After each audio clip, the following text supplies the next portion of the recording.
Ministri i punëve të jashtme Tim Çomucunski ka deklaruar se dialogu me Bullgarin ka qenë i vazhdueshëm që nga formimi i qeverisë aktuale. Ai pyetur se nëse po zhvillohen bisedime për tejkalimin e mosmarrveshjes me Bullgarin, i cila aktualisht përbën një pengesë për avancimin e integrimit evropian të vendit, tha se intensiteti i këtij dialogu ka ndryshuar në periudha të ndryshme. Por asnjëherë nuk ka munguar përpjekja për të gjetur një zgjidhje të drejtë dhe të përshtatshme brenda qëndrimeve dhe interesave të vendit. I pyetur nëse ka ndonjë përparim në këtë çështje dhe nëse nga Sofia janë dhënë sinjale se mund të tërhiqet nga disa prej qëndrimeve të saj, Mucunski theksoi se vijat e kuqe të shtetit ton lidhen me historinë, identitetin, gjuhën dhe kulturën e vendit. Vijat e kuqe të vendit tashmë janë të përcaktuara.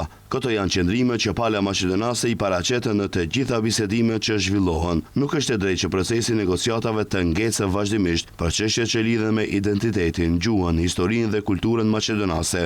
Republika e Maqedonisë së Veriut pret një sistem me garancish nga institucionet evropiane, respektimin e parimit të reciprocitetit në çështjet që lidhen me të drejtat e njeriut, si dhe një zgjidhje që do të mbrojë pozicionet e vendit sa i përket identitetit, gjuhës, kulturës dhe historisë. Sa i përket mënyrës se si po zhvillohet dialogu me BE-n, Mucunski tha se gjatë javëve të fundit nuk ka pasur bisedime më konkrete për shkak të pushimeve kolektive vjetore, si në vendet anëtare të Unionit, ashtu edhe në institucionet evropiane.